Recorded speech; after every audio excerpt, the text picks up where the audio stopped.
여러분 안녕하십니까. 11월 29일인데요.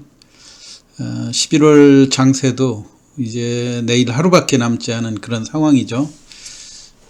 오늘 중국 시장이 안정세를 보이면서 우리도 25포인트 비교적 강한 상승 흐름으로 마감이 되는데요. 연말로 다가올수록 실적주 중심으로 해서 개별 종목의 영업 실적이 좋은 회사들 중심으로 해서 주가가 많이 빠진 종목들 중심으로 볼 때는 낙폭과대 종목이 상승할 수 있는 그런 여건이 되는데, 최근에 좀처럼 주가가 반등 시도를 하면서도 이렇다 할 반등이 아주 시원하게 나오지 않는 실리콘2 이 종목에 대해서 설명을 드리도록 하겠습니다. 우리가 실리콘2 하면은요, 여러분들이 이제 앞으로 제가 설명을 드리겠지만 실적 대비 저평가된 그런 종목으로, 특히 금년 7월 8월 달 이때 500%씩 대규모 무상증자를 하고 권리락 시세를 잘 회복을 하지 못하고 있는 대표적인 종목이죠. 우리가 이제 그 실리콘2 같은 경우는 우리 국내에 유명한 해외에 인기가 있는 K-뷰티 이런 종목들을 다시 또 전 세계에 수출을 하는, 흔히 이제 역직구라고 하는 그런 업체로 알려져 있고요. 대표적으로 이제 공구먼이 요거하고는 이제 공구먼은 해외에 있는 그런 제품들을 우리 국내로 수입해서 온라인 쇼핑몰을 통해 가지고 판매를 하는 그런 업체인데요. 역시 마찬가지로 500% 무상증자를 하면서 주가가 한 종목은 만원대를 기록하고 있고, 또 한 종목은 지금 2,200원대인데, 물론 이제 그 권리락 이전 무상증자를 하기 전 시세를 우리가 다시 환산을 해본다고 그러면 대개 이 가격에 증자 비율 무상증자를 했던 거에 2를 플러스해서 곱해보면 대략 알 수 있지 않습니까? 공구면 같은 경우 무상증자 하기 전 시세로 지금 환산을 하면 물론 만원대니까 6만원 정도가 되겠죠. 그리고 실리콘2 같은 경우는 13,000원, 무상증자 하기 전에 13,000원이면 무상증자 권리락 전에 25,000원 정도 했었던 이런 거로 따져보면 증자 전의 시세의 절반대에서 지금 거래가 되고 있다, 이렇게 볼 수가 있어요. 근데 이제 이 두 종목에 이렇게 가격이 차이가 나는 이유가 뭔가, 이런 것도 한번 우리가 살펴보면은요, 우선 실리콘2 같은 경우는 시가총액이 지금 한 1,300억대 정도 되지 않습니까? 실리콘2가 1,300억 정도에, 재미있는 거는 액면가가 실리콘2는 500원인데요. 공구먼은 100원짜리거든요. 그렇게 따지면은 가격 차이는 더 많이 벌어진다고 봐야 되겠죠. 이거 액면가 500원짜리는 지금 2,200원이고, 액면가 100원짜리가 만원이니까요. 그 액면가를 기준으로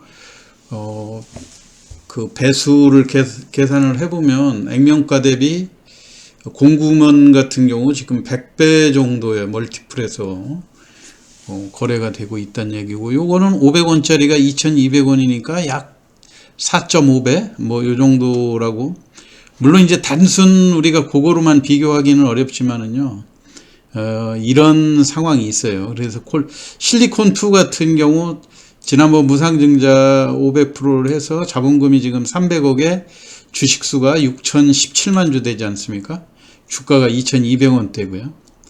그런데 그 공구먼 같은 경우는 지금 자본금 주식수가 2,200만 주가 되지만은 액면가 100원짜리다 보니까 자본금이 22억 밖에 되지 않아요. 이런 상황인데, 이제 순자산으로 우리가 비교를 해봐도 실리콘2 같은 경우 대략 그 2022년도 3분기 그 그 결산 자료를 바탕으로 해볼 때 자산이 한 1340억 정도 되고 부채가 380억인데 이 자산에서 부채를 뺀 흔히 순자본의 개념으로 볼 때 지금 960억 정도. 그러면 자본금 300억짜리가 960억 정도를 유보를 하고 있으니까 대략 한 유보율은 250%에서 300% 정도 된다 이렇게 볼 수 있겠죠. 그런데 공구면 같은 경우는 훨씬 자산 규모가 좀 적어요. 598억에 부채 41억, 순자본이 한 550억 정도 되는데요. 물론 이 비율로 보면 22억짜리가 한 2000% 가까이 되는 그런 유보율을 좀 보이고 있죠. 자산 측면에서 절대 규모는 실리콘2가 훨씬 앞서고 있다고 하는 점, 2배 이상, 거의 2배 가까이 많은 상황이죠. 근데 매출액으로 볼 때도 2022년 3분기 기준으로 볼 때 실리콘2가 1180억에 영업이익이 97억 정도 났거든요. 그럼 97억 정도에 지금 현재 여기 단순 계산되어 있는 퍼로 볼 때 21 정도라고 나와 있고, 지금 공구먼 같은 경우는 퍼가 17이지 않습니까? 그러면 이렇게 볼 때 실리콘2가 결코 뒤지지가 않는 이런 상황이라는 것이 입증이 되죠. 그래서 지금 2022년도 3분기 매출로 공구먼 같은 경우 430억 되고요. 영업이익이 97억. 매출액 규모에 있어서도 실리콘2가 한 거의 3배 가까이 앞서고 있는 그런 모습들을 보여주죠. 근데 이제 이렇게 주가가 차이가 벌어진 이유는 누가 뭐라고 그래도 주식 수에 의해서 좌우가 된다 이렇게 볼 수가 있죠. 아까 서두에 설명드렸듯이 액면가 500원짜리하고 액면가 100원짜리면서 공구먼 같은 경우는 대주주 비중이 67%이다 보니까 실질적으로 유통되는 수량들이 2200만 주에 거의 3분의 2 정도가 유통이 안 되는 그런 주식이다 이렇게 봤을 때 일반 소액주주들의 비중이 약 600만 주 정도, 이게 좌우가 되다 보니까 주가가 비교적 공구먼이 가볍게 움직이는 반면에 실리콘2 같은 경우는 아무래도 소액주주 비중이 높기 때문에 53% 절반 정도 보면 약 3천만 주 정도의 소액주주들이 유통을 하는 주식이다. 그러니까 주식이 물론 이런 것들이 어느 정도 재료가 나오고 실적이라든가 이런 것들이 가시화되고 하게 되면 결코 3천만 주라 해도 그렇게 많은 수량이라고 볼 수는 없는데요. 지금 시장이 그 무상증자 이후에 이렇게 제대로 평가받지 못하고 약한 모습을 보여주는 그런 이유들이 단기적인 유통 물량이 조금 많다고 하는 측면들인 것 같고요. 그리고 무엇보다도 지금 최근에 그 장세가 시장이 금리라든가 환율 이런 것들에 민감하게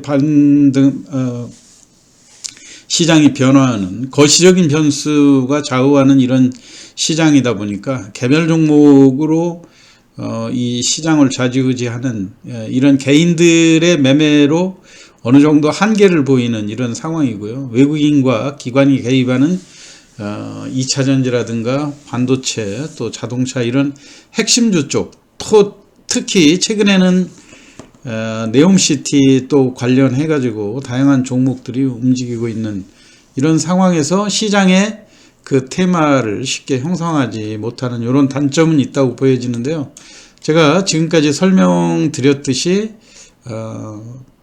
절대적으로 지금 현재 주가 수준이라든가 또는 무상증자 이후에 권리락했던 이런 측면들을 볼 때 실리콘2가 절대적으로 저평가되어 있는 것은 확실하다. 그리고 우리가 이제 지금 현재 차트에 있어서 보다도 차트는 지금 현재 2200원대 1800원에서 2200원대 너무 장기간에 밀집되어 있는 이런 모습들이기 때문에 주간 주가에 대략 일부 매집 세력들이 지난번에 10월 중순이었었죠. 종합주가지수가 많이 하락하면서 그 개별 종목 장세가 전개되는 그런 시점에서 2,400원, 2,500원대 대량 매집했었던 그런 그 모습들이 포착이 되죠. 그 이후에 2,500원을 강하게 뚫고 돌파를 시도해야 되는데 그 점에 있어서 매물벽에 갇혀 있다, 이렇게 볼 수가 있죠. 그래서 지난번에도 2,500원대에서 뚜렷한 그 주가의 그 발산 국면을 보여주지 못했는데, 앞으로 이제 12월로 들어서게 되면요, 아무래도 실적에 대한 이런 것들이 거론이 될 수 있고요. 그 다음에 곧바로 배당이라든가 이런 측면에서도 주목을 받을 수 있는 그런 시간이 충분히 올 수 있지 않을까. 그래서 여러분들이 볼 때 2,500원을 강하게 돌파하는 그 시점을 눈여겨보시면서 대응을 하시는 것이 좋겠다는 생각이고요. 아무래도 이제 12월로 접어들면서 배당이라든가 실적, 그리고 회사의 그 유보율이 탄탄한 그런 기업들 쪽으로 어느 정도 시세가 재평가될 그런 상황이 충분히 있을 거라고 생각이 됩니다.